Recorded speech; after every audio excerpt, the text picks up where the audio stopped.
اللہ صلی اللہ علیہ وآلہ وسلم اما بعد اعوذ باللہ من الشیطان الرجیم بسم اللہ الرحمن الرحیم وَإِذْ يَمْكُرُ بِكَ الَّذِينَ كَفَرُوا لِيُثْبِتُوكَ أَوْ يَقْتُلُوكَ أَوْ يُخْرِجُوكَ وَيَمْكُرُونَ وَيَمْكُرُ اللَّهُ واللہ خیر الماکرین۔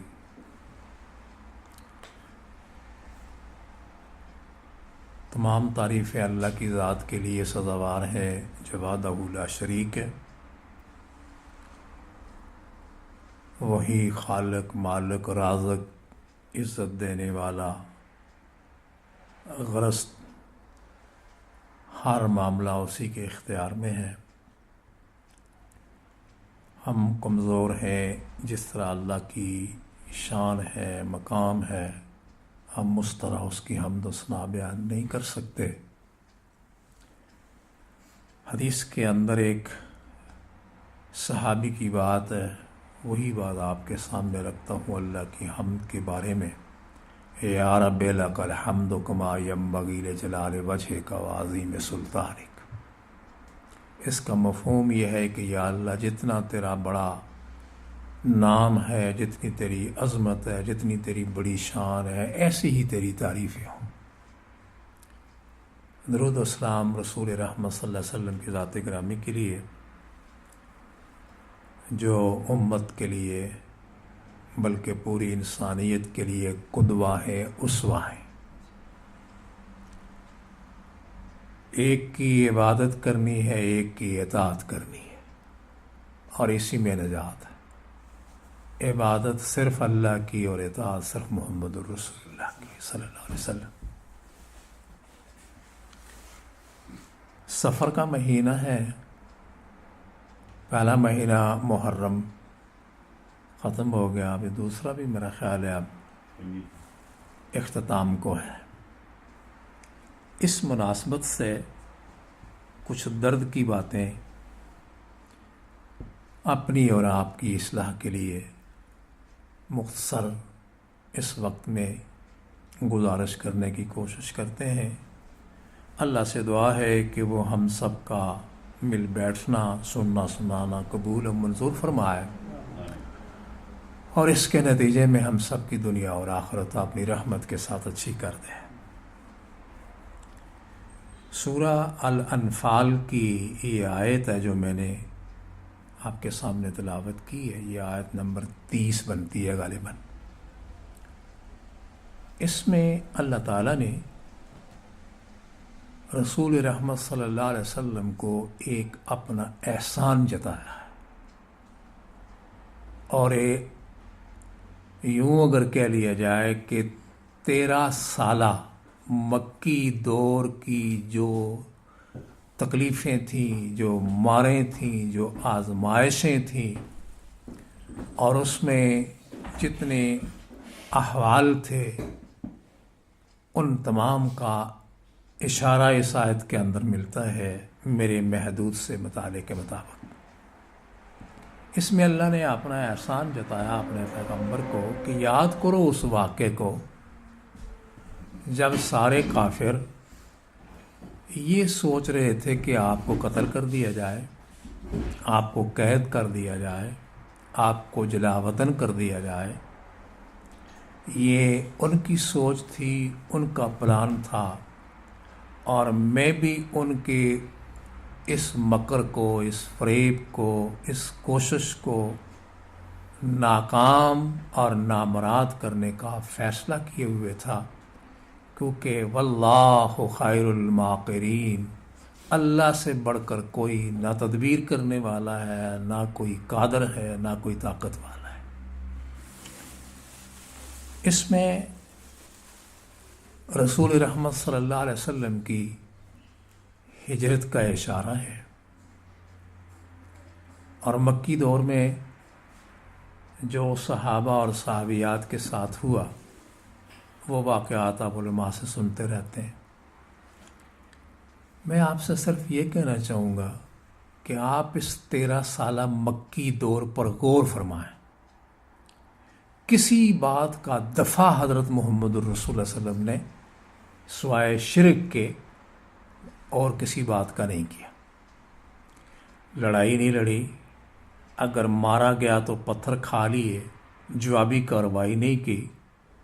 صحابہ اگر حضور کی خدمت میں اپنی تکالیف لے کے آئے اور انہوں نے یہ کہا کہ اللہ کے رسول اللہ سے فریاد کیجئے کہ ہماری اس مشکل کو دور فرمائے.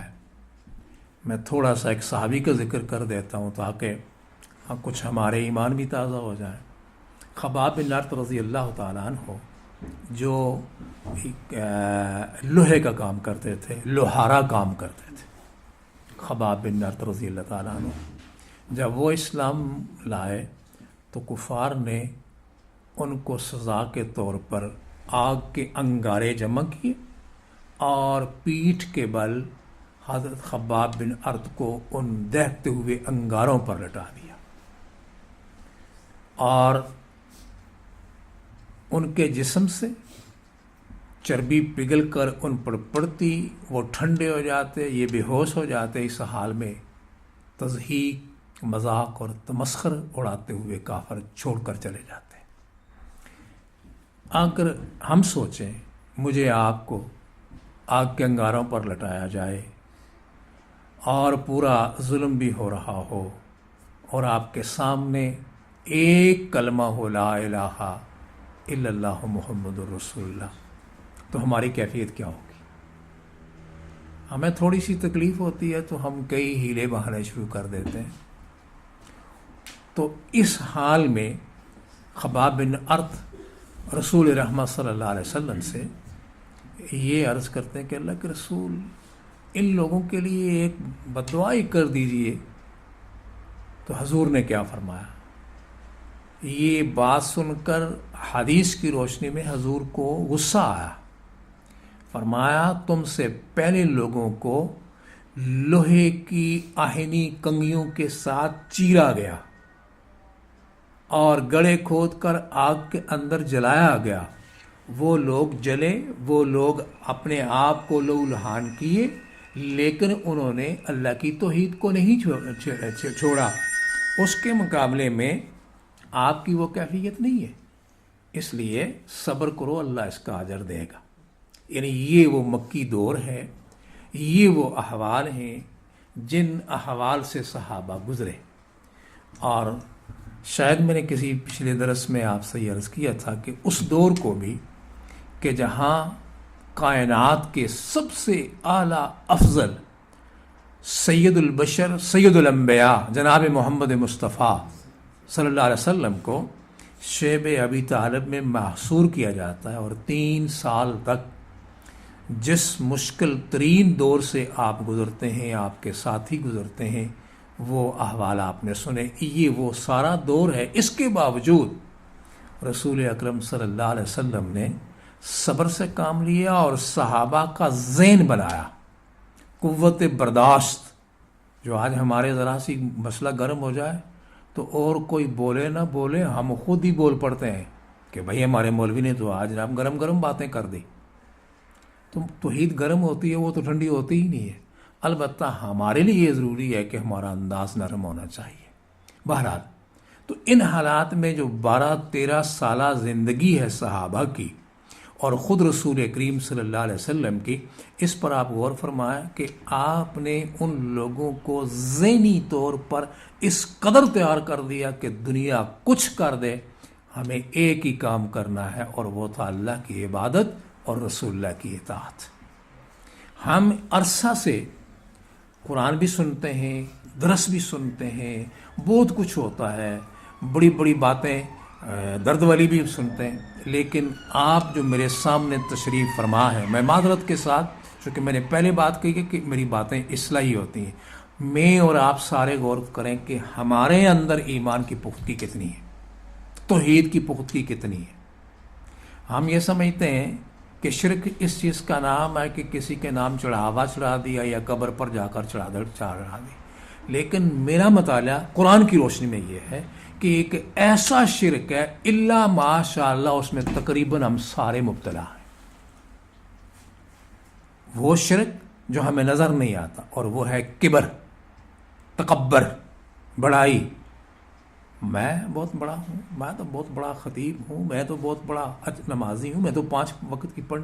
یہ وہ بڑائی اور کبر ہے جو شرک، اس کو ہم فیل نہیں کرتے.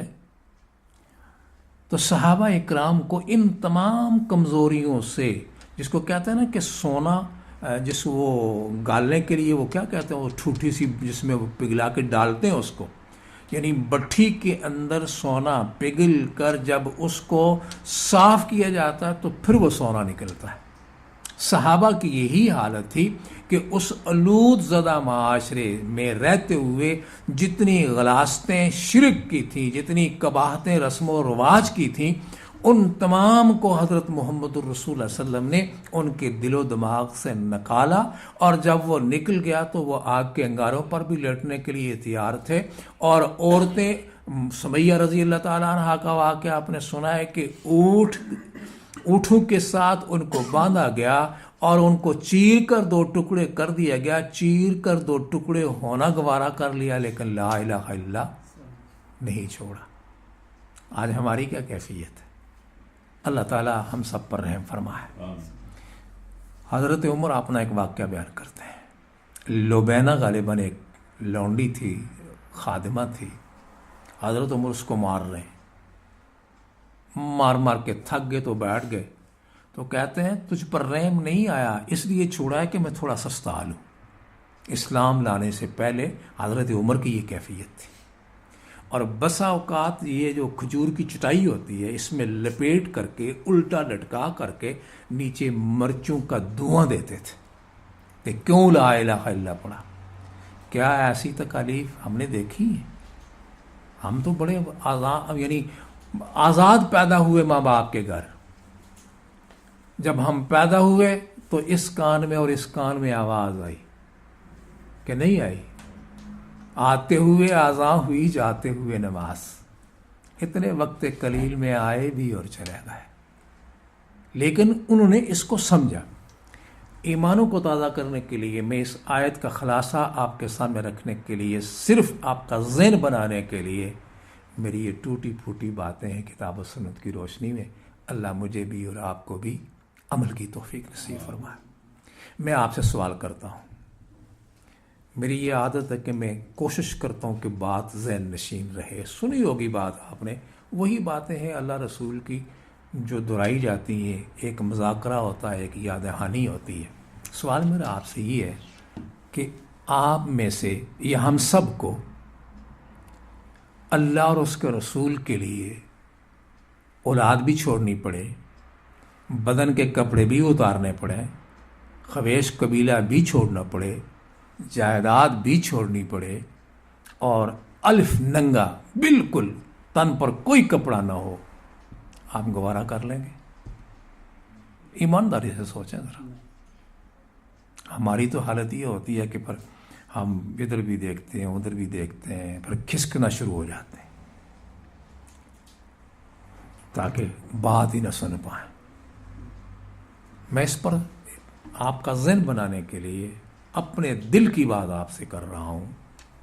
صحابی، مشہور صحابی، حدیث کے اندر یہ واقعہ موجود ہے، سنا ہوگا آپ نے. نام ہے اس کا عبد العزیٰ، چونکہ جاہلیت کے یہ نام تھے.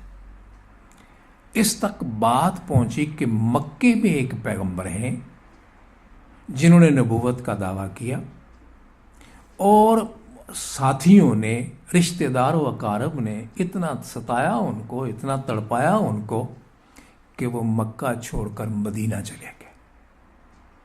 اب یہ اس دین کی ٹو میں تحقیق اور تجسس کرتے ہیں، معلومات کرتے ہیں.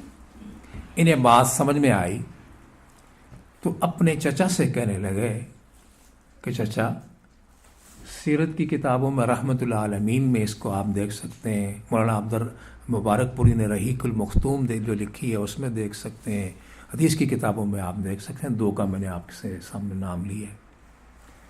تو کہتا ہے کہ چچا سے کہا، چاچا سنا ہے کہ اللہ نے سچا دین دے کر ایک شخصیت کو انسانیت کی خیرخواہی کے لیے، رہنمائی کے لیے بھیجا ہے، اور وہ ہے محمد صلی اللہ علیہ وسلم۔ میں چاہتا ہوں کہ ہم دونوں باپ اور بیٹا حضور کی خدمت میں حاضر ہوں اور حضور کی زیارت بھی کر لیں اور اس دین کو سمجھ لیں جس کے لیے انہوں نے ماریں کھائی ہیں۔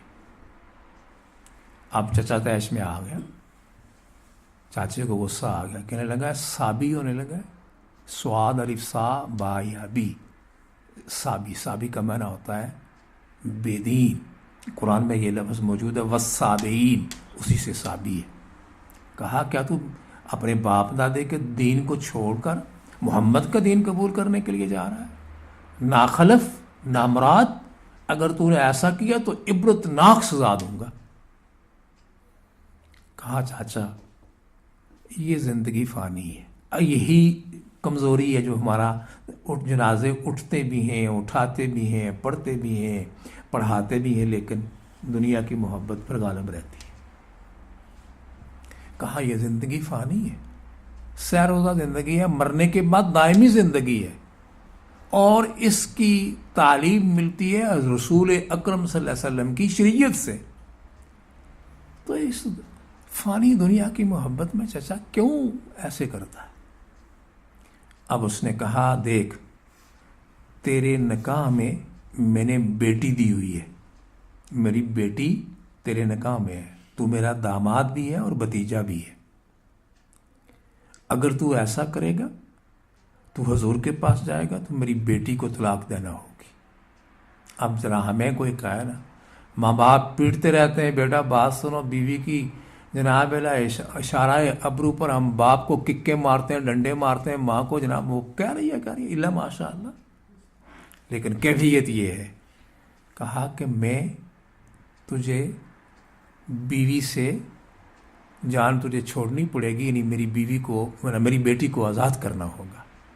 ایمانداری سے سوچیے، اللہ جانتا ہے کلیجہ جو ہے نا منہ میں آتا ہے کہ ہم تو یوں مسلمان بنے پھرتے ہیں۔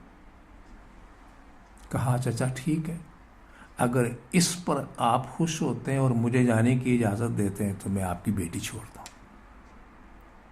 اب کہنے لگا جتنی جائیداد ہو اس سے آ کر دوں گا۔ اس نے کہا وہ بھی آپ لے لیں۔ ایک ایک کر کے سب چیزیں اس نے لے لی۔ اب اس کے سر پہ پگڑی ہے، یا جو اس وقت کا رواج تھا، ایک کرتا ہے یا جو ان کا قمیص ہے، اور ایک تہبند کہہ لیں یا سلوار کہہ لیں، اور پاؤں میں جوتا ہے۔ یہ اس کا کل اثاثہ باقی رہ گیا۔ اب چچے نے کہا کہ تو باز آ جا۔ اس نے کہا میں ارادہ کر چکا ہوں کہ عبادت کرنی ہے اللہ کی، اور اسی طرح کرنی ہے جس طرح محمد رسول اللہ بتائیں گے۔ کہا پھر یہ جو پگڑی ہے نا، سب سے بڑی عزت یہی ہوتی ہے نا، ہم ناراض ہو جائیں تو جب صلح کرانے کے لیے جاتے ہیں تو اتار کے رکھتے ہیں، یہ لو،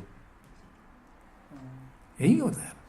یہ پگڑی میرے گھر کی ہے تو اس کو بھی نہیں لے جا سکتا۔ کہا ٹھیک ہے چچا، پگڑی اتار کے رکھ دی۔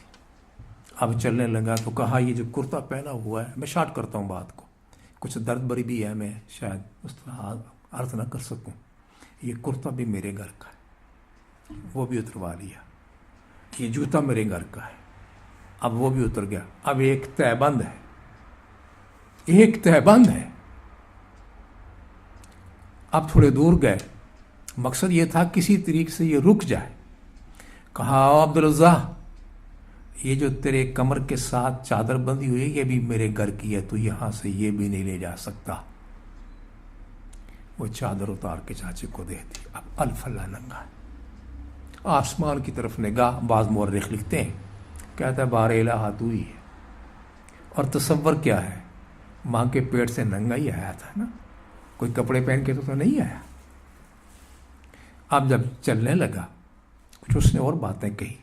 اس نے کہا میں نے لمبا سفر کرنا ہے، کم از کم تن ڈھانپنے کے لیے، کوئی پردے کے لیے، چلو ایک رشتہ ہے جو بہت محبت کرنے والا ہے، اور اس کا آپ سب کو تجربہ ہے، اور وہ ہے ماں کا رشتہ۔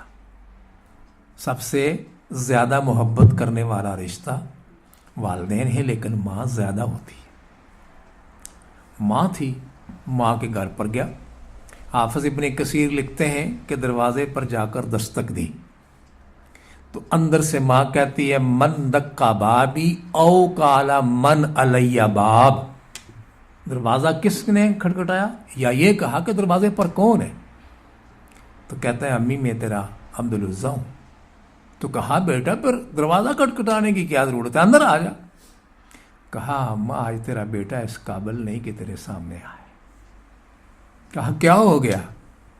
کہا میں ننگا ہوں, پردے کے لیے کوئی کپڑا دو تو پھر میں اپنا بدن ڈانپ کے آپ کے سامنے آؤں. تو اس کے دماغ سے ایک دھواں نہیں نکل گیا کہ اتنا کھاتا پیتا امیر گھرانہ سب کچھ تھا اور یہ ننگا کیسے ہو کے آ گیا؟ کہا کیا ہوا؟ کہا ماں ایک فیصلہ کیا ہے کہ کائنات کے اندر انسانیت کی فلاح و بہبود کا پیغام دینے والی ایک شخصیت اللہ نے مبعوث فرمائی ہے. میں ان کی خدمت میں حاضری دینے اور اس شریعت اور دین کو قبول کرنے کے لیے جانا چاہ رہا ہوں. تو چچا نے سب کچھ لے لیا, میں ننگا ہوں, پردے کے لیے کپڑا دے دو. اب ماں کے اندر بھی وہ آبا و اجداد کی وہ جو میرے باپ نے یہ کیا, میرے دادے نے یہ کیا, یہی چیز اس کے اندر بھی آ گئی. کہنے لگا تو محمد کے لیے جا رہا ہے, جا دفع ہو جا میری آنکھوں سے, پردے کے لیے بھی میرے پاس کوئی کپڑا نہیں ہے. اگر اس کیفیت سے مجھے اور آپ کو گزرنا پڑے, امت مسلمہ کے لوگوں, دین ہم تک جن کی محنت سے پہنچائی ان کی سیرتیں ہیں جو آج ہم بھولے ہوئے ہیں. یوں ہم کہتے ہیں کہ ہم بڑے پکے معاہد ہیں, بڑے توحید والے, لیکن یہ درد نہیں ہے ہمارے اندر دین کے لیے, خصوصاً جو صحابہ کے اندر تھا. اللہ اپنی رحمت سے پیدا فرما دے. اب ماں سے اس نے ایک درد بری بات کہی. کہتا ہے امی کیا تو میری وہ امی نہیں ہے جس نے 9 ماہ تک اپنے پیٹ میں مجھے اٹھائے رکھا؟ کہا ہاں وہی ہوں. کہا کیا تو میری ماں وہ نہیں ہے کہ جنم کے وقت موت و حیات کی کش سے تو گزری ہے اور تو نے مجھے جنم دیا ہے؟ کہا ہاں وہی. کہا کیا ماں میں وہ نہیں ہوں کہ میں پیشاب کرتا تھا, میرے پیشاب والی جگہ کپڑا ڈال کے تو لیٹتی تھی اور سوکھی جگہ مجھے رکھتی تھی کہ میرے بیٹے کو ٹھنڈی نہ لگ جائے. اپنے ان پستانوں سے مجھے دودھ نہیں پلاتی تھی, اپنے ان ہاتھوں پر اٹھا کے مجھے لوریاں نہیں دیتی تھی؟ کہا ہاں وہی ہوں. تو کہا پھر اتنی مہربانی کر, پردے کے لیے کپڑا دے دے. پھر اس کو غصہ آیا. اس نے کہا اماں میں جب رویا کرتا تھا تو مجھے چیز ہی دیا کرتی تھی نا, جس طرح ہمارے بچے بھی روتے ہیں. تو میری چیز یہی ہے کہ مجھے پردے کے لیے کپڑا دے دے. میں اپنے انداز میں بات کر رہا ہوں. اس نے ایک کمل دیا جس کے اندر کئی سوراخ تھے, پھٹا پرانا بیکار, ایسے پھینکا غصے سے, کہا یہ اور دفع ہو جائے میری نظر سے. اب اس نے اس کمل کو درمیان سے پھاڑا, آدھا کمر کے ساتھ باندھا, اپنا سطر چھپایا, آدھا کندھے پر رکھ کر اب یہ مسافر ہو گیا رسول اللہ کی خدمت میں حاضری دینے کے لیے. ایک ویرانے سے گزر رہا تھا. سید سلیمان منصور پوری لکھتے ہیں کہ اس کا جو کندھے پر وہ ٹکڑا تھا کمل کا, وہ کانٹے دار جھاڑیوں کے نیچے سے گزرا تو وہ اٹک گیا. تو اس نے جب اتارا تو ایک بات اس نے کہی, کہا اللہ اور اللہ کے رسول کے لیے سب کچھ چھوڑ کے آیا ہوں, تو تم بھی میرا راستہ روکتے ہو. اگر میں نے اس کی پرواہ نہیں کی تو میں تمہاری بھی پرواہ نہیں کروں گا. یعنی اس جذبے سے, اس طرح سے یہ گیا. اب اس نے ایک دعا کی, اللہ ہمیں بھی ایسی دعا کرنے کی توفیق نصیب فرما. لیکن دعا کی قبولیت کے لیے عقل حلال ضروری ہے, درد دل ضروری ہے, قلب کی حاضری ضروری ہے, اللہ سے تعلق ضروری ہے, سنت رسول کے مطابق نماز اور عبادت ضروری ہے. اللہ ہمیں اس کی توفیق عطا فرمائے. اب یہ کیا کہتا ہے, بار الہ تو جانتا ہے کہ میں نے تیرے رسول کو نہیں دیکھا, مجھ تک ایک پیغام پہنچا ہے جو میرے دل کو اچھا لگا. میں جا رہا ہوں, حضور مدینے میں ہے, میری تیرے دربار میں یہ التجا ہے کہ جب میں مدینے پہنچوں تو میری سب سے پہلی ملاقات محمد الرسول اللہ سے. درد ہے، درد بڑی بات کے نہیں. پہنچا مدینے شارٹ کرتے ہوئے. اب کسی کو جانتا نہیں، شام کے وقت اندھیرا ہے، تو مسجد نبوی کے دروازے کے سامنے اسی پھٹے پرانے کمرے میں یوں لپیٹ کے لیٹ گیا کہ صبح ہوگی تو دیکھیں گے. اور جو لوگ گئے ہیں مدینہ، جنہوں نے دیکھا ہے، آپ کو پتا ہے کہ مدینہ ٹھنڈا ہوتا ہے، رات ٹھنڈی ہوتی ہے، مدینے میں سردی ہوتی ہے. قدرت کا ایک نظام. اب اللہ کے نبی، اس کی دعا اللہ نے قبول فرمائی. اللہ کے نبی آتے ہیں مسجد میں. کیوں آتے ہیں؟ کوئی سیر تفریح کے لیے نہیں، تہجد کی نماز کے لیے آتے. اب حضور صلی اللہ علیہ وسلم جب گزرنے لگے تو پاؤں اٹک گیا اس کے کمل میں، اور حضور نے دیکھا کہ کوئی لیٹا ہوا ہے، اور وہ بھی چونک کے اٹھ بیٹھا. فرمایا من انتا، کیا پیارا سما تھا. حضور نے فرمایا من انتا، تو کون ہے؟ وہ کہتا ہے انا عبد العزیٰ، میں تو عبد العزیٰ ہوں. فرمایا لا تقل عبد العزیٰ، عبد العزیٰ نہ کہہ، بلکہ تو کہہ عبد اللہ، تو اللہ کا بندہ ہے. عبد العزیٰ نہ کہہ، تو اللہ کا بندہ ہے. اٹھایا کچھ باتیں چھوڑتے ہوئے، حضور ساتھ لے گئے، احوال سنے. کہا میں یہاں مدینے میں کوئی میرا جاننے والا نہیں. تو فرمایا کیوں آیا؟ کہا مقصد ہے محمد الرسول اللہ کی زیارت کرنے کا، آپ کا دین حاصل کرنے کا. تو کیا آپ مجھے حضور سے ملا سکتے ہیں؟ فرمایا میں ہی وہ محمد ہوں صلی اللہ علیہ وآلہ وسلم. پھر حضور نے شفقت فرمائی تو وہ دو جو کمل کے ٹکڑے تھے، حضور نے فرمایا تیرا نام ہے عبداللہ اور ذوالبجدین، دو کمل کے ٹکڑوں والا. اور اسی نام سے مرتے دم تک وہ پکارا گیا کہ حضور نے نام رکھا. یہ کیفیت ہے اس کی. آگے اس کی باقی زندگی کا اگر کسی وقت موقع ملا تو میں عرض کروں گا، مگر سارا وقت اسی پر ہی گزر جائے گا. یعنی اتنی تکلیف، دین کے لیے ننگا ہوا، دین کے لیے بیوی کو چھوڑا، دین کے لیے سب کچھ چھوڑا. اور اس اتنا سا ہی ہے نا، یہ دل کا پیمانہ یا دل کا پیالہ کہہ لیں اس کو. اس کے اندر کس چیز کو محبت دی؟ صرف لا الہ الا اللہ محمد الرسول اللہ. ان حالات سے وہ صحابہ گزرے. اب آتا ہوں اس آیت کی طرف جو میں نے آپ کے سامنے پڑھی.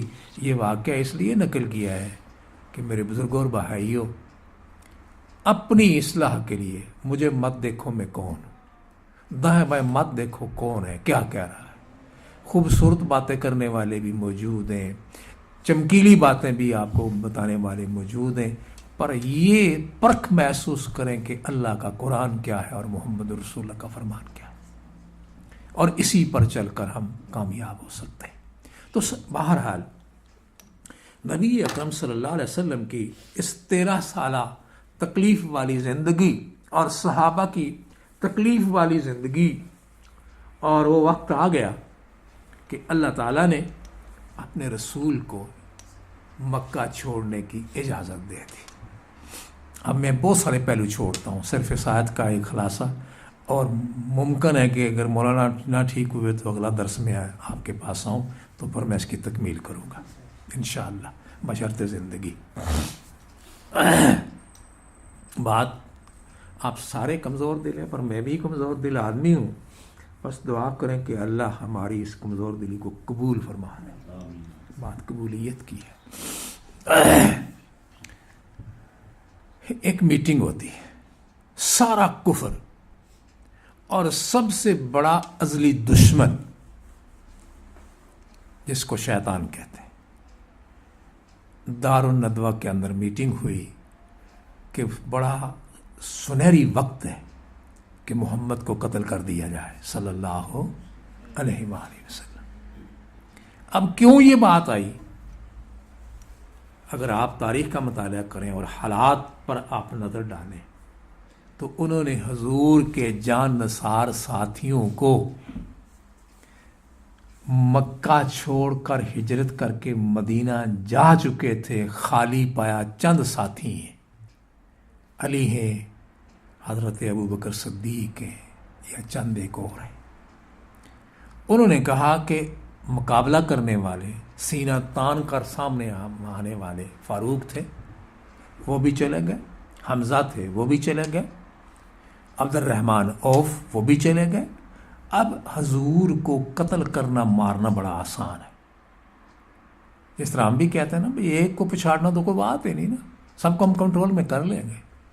اب دار الندوہ کے اندر میٹنگ ہوئی، اس میٹنگ کی صدارت کرنے والا کافروں کا بڑا کافر ابو جہل، باقی اس کے ساتھی۔ جب یہ میٹنگ ہو رہی ہے تو شیطان بھی، مبارک پوری لکھتے ہیں کہ بہت بڑا پگڑ باندھا اس نے، کلا ہی کہتے ہیں نا، پگڑی باندھی اس نے، اور بہت بڑا شیخ بن کے دروازے پر کھڑا ہو گیا۔ وہ کہنے لگے یار ہم تو خفیہ میٹنگ کر رہے ہیں، یہ کون ہے؟ اس نے کہا مجھے بھی خبر پڑی ہے کہ آپ ایک میٹنگ کر رہے ہیں، اور جس سے تم تنگ ہو اس سے میں بھی تنگ ہوں، اگر مجھے شریک کر لو تو میں تمہیں کو مفید مشورہ دوں گا، میں اہل نجد ہوں، یا جو بھی اس نے نام لیا۔ انہوں نے کہا کہ ہمارے ساتھ، اس نے کہا نہیں، میں صحیح بات آپ کو کہہ رہا ہوں کہ میں محمد کے دین سے سخت تنگ ہوں۔ اس کو بھی بٹھا لیا۔ اب اپنی 3 اہم رائے پیش ہوئی۔ اب قرآن کی آیت، وَإِذْ يَمْكُرُ بِكَ الَّذِينَ كَفَرُوا، جب ان کافروں نے تدبیریں کی اور اپنی میٹنگ میں پلان بنایا، لِيُثْبِتُوكَ، آپ کو ہمیشہ کے لیے پکڑ کر کے کسی بند کوٹھی میں بند کر دیا جائے، قید میں ڈال دیا جائے، جہاں سے آپ کی ہوا تک نہ نکلے۔ دوسری بات، او یقتلوک، یا اس کو قتل کر دیا جائے۔ تیسری بات، او یخرجوک، یا اس کو جلا وطن کر دیا جائے، ہماری جان چھوڑے۔ یہ 3 باتیں اس دار الندوہ کے اندر آئیں جو قرآن نے نقل کی، سورہ الانفال آیت نمبر 30۔ اب شیطان بولا، کہا یہ تمہاری جو باتیں ہیں نا، اس میں جان نہیں ہے ایک بات کے سوا۔ جو آپ کہتے ہیں نا کہ ہم اس کو قید کر دیں گے، تو محمد کے جان نثاروں کو اگر پتہ پڑ گیا، اگرچہ وہ دور جا چکے ہیں، وہ واپس آ جائیں گے، وہ اس کو نکال لیں گے۔ رہی دوسری بات قتل والی، تو یہ محل نظر ہے، اس پر سوچا جا سکتا ہے۔ رہا یہ کہ او یخرجو، کس کو جلا وطن کرنا، تو یہ تو آپ کے سامنے کی بات ہے کہ محمد کے کلام میں کتنی تاثیر ہے، قرآن دلوں کو بدل دیتا ہے۔ لہٰذا جدھر جائے گا قرآن سنائے گا، لوگ اس کے بنتے جائیں گے اور تم پھر اکیلے رہ جاؤ گے۔ اس لیے بیسٹ تجویز جو ہے وہ نمبر 2 ہے کہ اس کو قتل کر دیا جائے۔ اب قتل کیسے کرو گے؟ اب ابو جہل نے کہا کہ جتنے ہمارے قبیلے ہیں، ہمارے قبیلوں کے جتنے جوان ہیں، ان قبیلوں میں سے ایک جوان اکٹھا کر لیا جائے اور گھر کا محاصرہ کر لیا جائے، بلوا بول کر کے قتل کر دیا جائے۔ اولاً تو ان میں اتنی جان نہیں، اور اگر ہوگا بھی تو چونکہ بلوے کی صورت میں سب جو اگر دیت دینی پڑی، پیسے دینے پڑے، تو تھوڑے تھوڑے پیسے ہم بانٹ لیں گے، دیت دے کے چھوٹ جائیں گے ہم۔ یہ ان کا پلان پاس ہو گیا کہ ہم نے ایسا کرنا ہے۔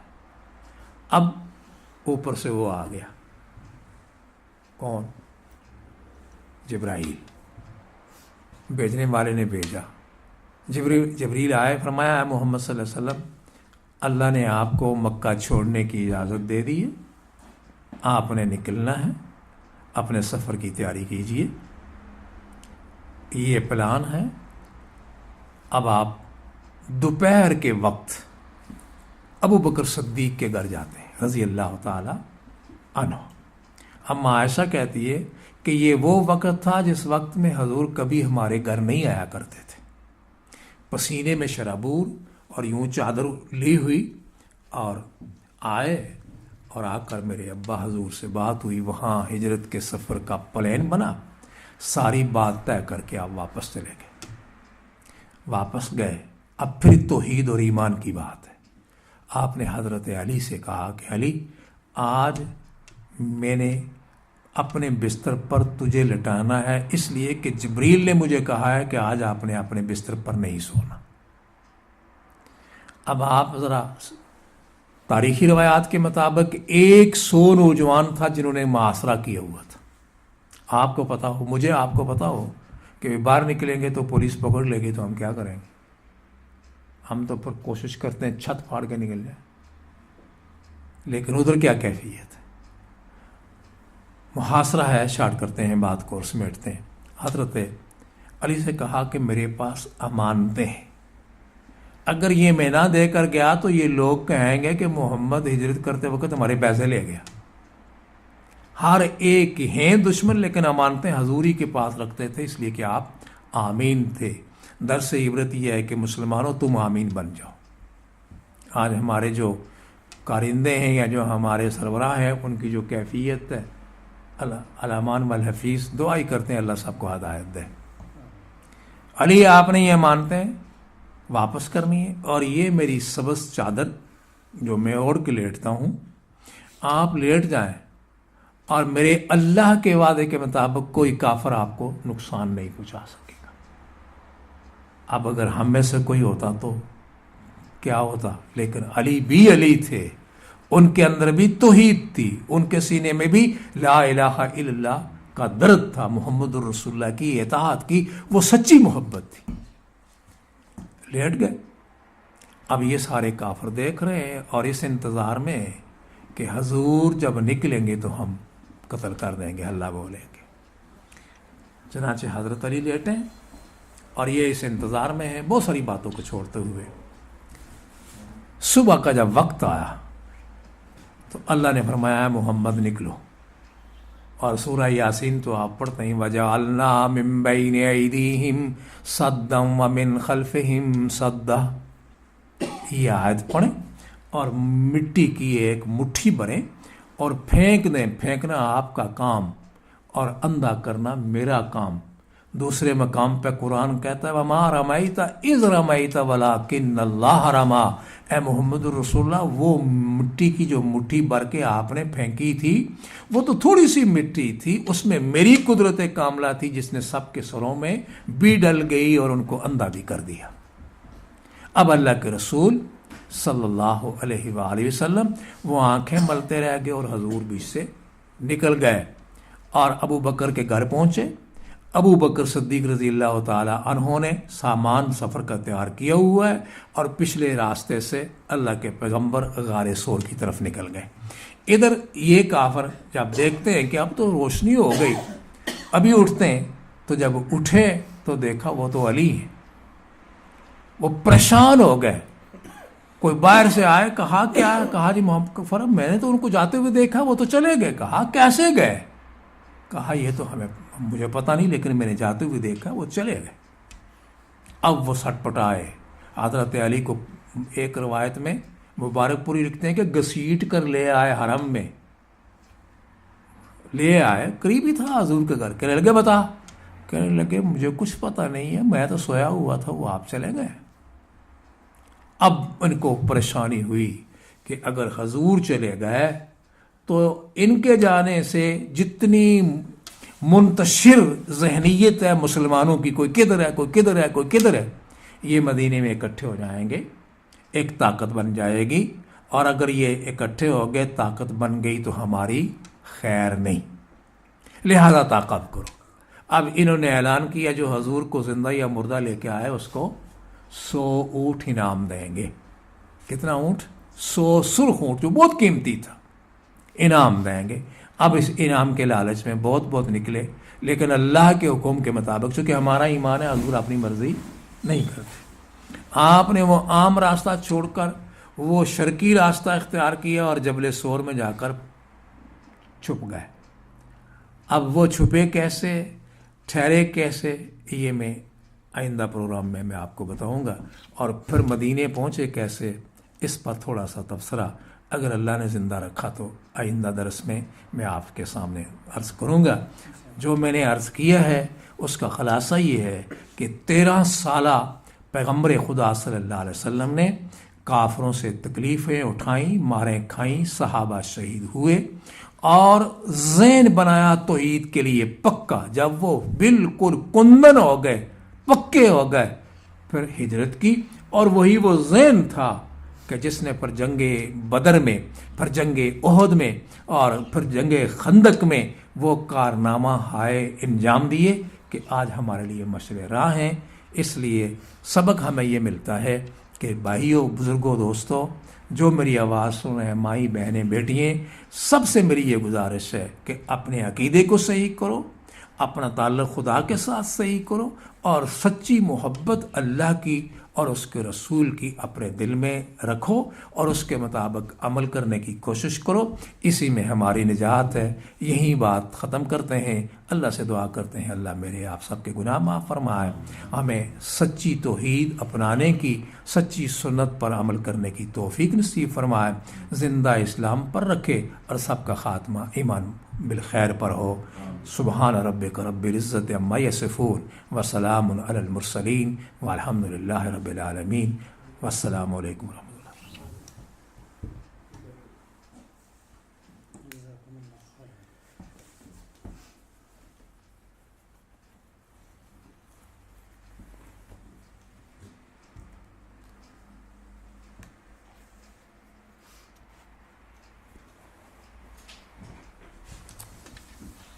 یا میرے مولا، ایک سوال ذرا موضوع سے ہٹ کر، ان دنوں میں ایک کتاب پڑھ رہا ہوں، غالباً اس میں تقلید کی شرعی حیثیت، تو اس میں انہوں نے ایک آیت لکھی ہے کہ مشہور جس میں آتا ہے کہ اللہ کی اطاعت کرو اور رسول صلی اللہ علیہ وسلم کی اطاعت کرو اور اولی الامر کی۔ یا ایھا الذین آمنوا اطیعوا اللہ واطیعوا الرسول واولی الامر منکم۔ ہاں، اور کہتے ہیں کہ اگر اولی الامر سے مراد علماء اور فقہاء ہیں تو پھر اس سے تقلید کی ضرورت ثابت ہو جاتی ہے۔ اللہ اور رسول کے ساتھ اصل میں اطاعت اور تقلید میں فرق کیا ہے؟ اگر یہ عقدہ ذہن میں آ جائے تو مسئلہ نہیں پیدا ہوتا۔ تقلید یہ ہے کہ جس کی بات ماننی ہے اسی کی ماننی ہے، باقی سب کی نفی کرنی ہے، اسی کو کہتے ہیں تقلید جامد۔ اطاعت یہ ہے یعنی ڈٹ جانا، کسی گلے پر جمی جانا، جس کی پنجابی جانا جم گیا، اس کو اردو میں کہتے ہیں جامد، یہ ہے تقلید۔ مثلا جو حضرت امام حنیفہ کو اپناتے ہیں وہ کہتے ہیں یہی صحیح ہے، جو شافعی کو مانتے ہیں، جو حنبلی کو مانا، امام احمد بن حنبل کو، امام مالک کو، حالانکہ چاروں اپنے مقام پر برحق ہیں۔ انہوں نے ہر ایک نے یہ کہا کہ جب رسول اللہ کی بات آ جائے تو ہماری بات چھوڑ دو، تو بات ختم ہو گئی، لیکن ہم نے نہیں چھوڑی۔ اب اطاعت کیا ہے؟ وہ جو یا ایھا الذین آمنوا اطیعوا اللہ و اطیعوا الرسول، جس طرح ایک اللہ کی عبادت فرض ہے اسی طرح ایک کی اطاعت فرض ہے، اور اس کی اطاعت کے اندر جتنے بھی آتے جائیں گے وہ ٹھیک ہے۔ اگر ان کی اطاعت سے ہٹ کر کوئی کتنی اچھی بات کہہ لے اور تم اس پر جم جاؤ، وہ تقلید ہے، وہ حجت نہیں ہے۔ حجت خدا اور اس کے رسول کی بات ہے۔ تو اس اعتبار سے اس کو کہتے ہیں محول۔ آپ سمجھتے ہوں گے جو اتنا کتابوں پڑھتے ہیں، محول یعنی بات کی تحویل کرنے والا، یعنی اس کا جو اصل مفہوم ہے اس کو توڑ کر اپنے مطلب کی بات نکالنے والا، اور قرآن کی آیت پیش کرنے والا، اور رسول کی حدیث پیش کرنے والا۔ اسی کو حضور نے فرمایا تھا من کذب علی متعمدا فلیتبوأ مقعدہ من النار۔ جو آدمی بات اپنی طرف سے کرے اور منسوب میری طرف کرے وہ دنیا میں جہنمی ہے. میں نے اس نے نہیں کہا.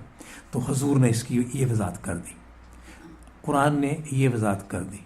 اب میں آپ کو بتاتا ہوں کہ یہ اطاعت کیا ہے اور تقلید کیا ہے. اس کی ایک مثال تو میں نے آپ کو دے دی.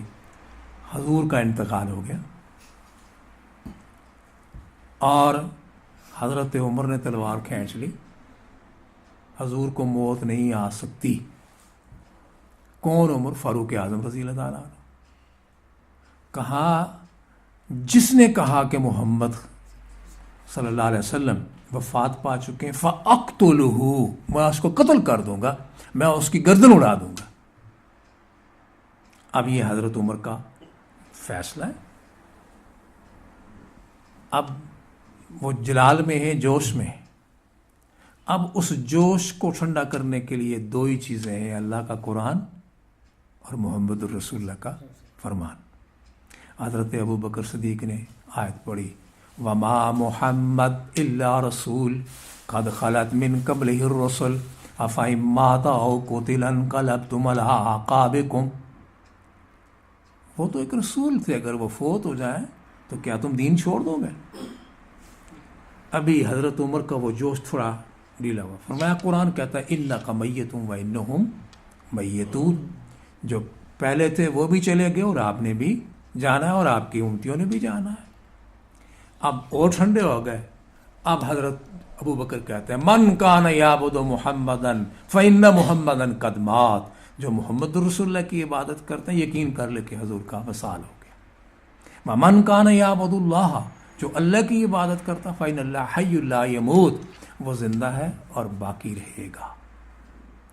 اب حضرت عمر اپنی بات چھوڑ کر کہتے ہیں اے صدیق تیرا بھلا ہو کہ میں غلطی پر تھا، میری اصلاح ہو گئی. اب وہ جو سختی تھی قرآن نے اس کو ڈھیلا کر دیا. اب پھر حضوری کی ذات کی دو باتیں کر کے بات ختم کرتے ہیں. اب حضوری کی ذات ہے. ایک طرف صحابہ کا یہ گروہ ہے، کہتے ہیں کہ حضور کو مسجد اقصیٰ میں لے جا کر دفن کیا جائے.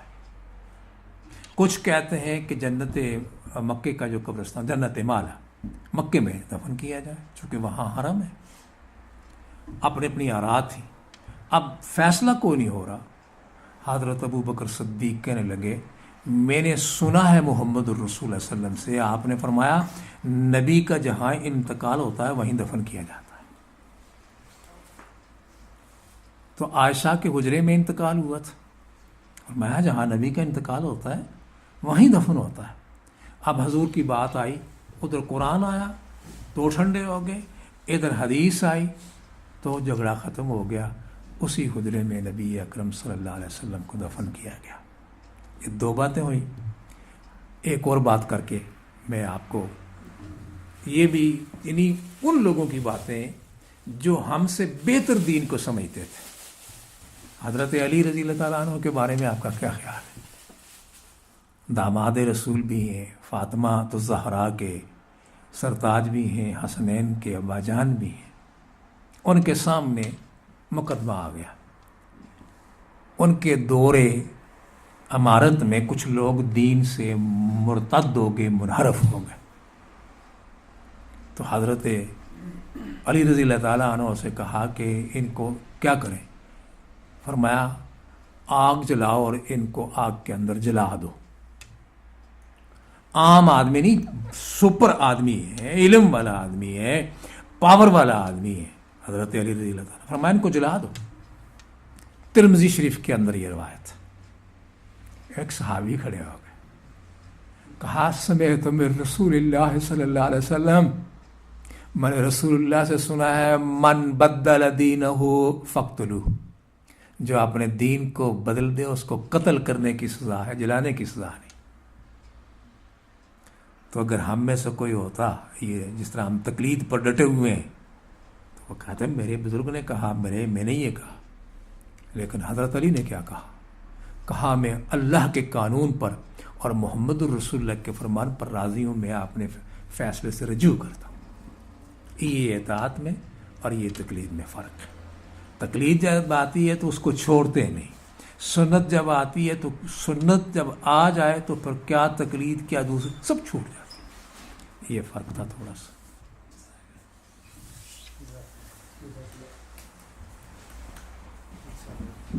اجازت ہے جی.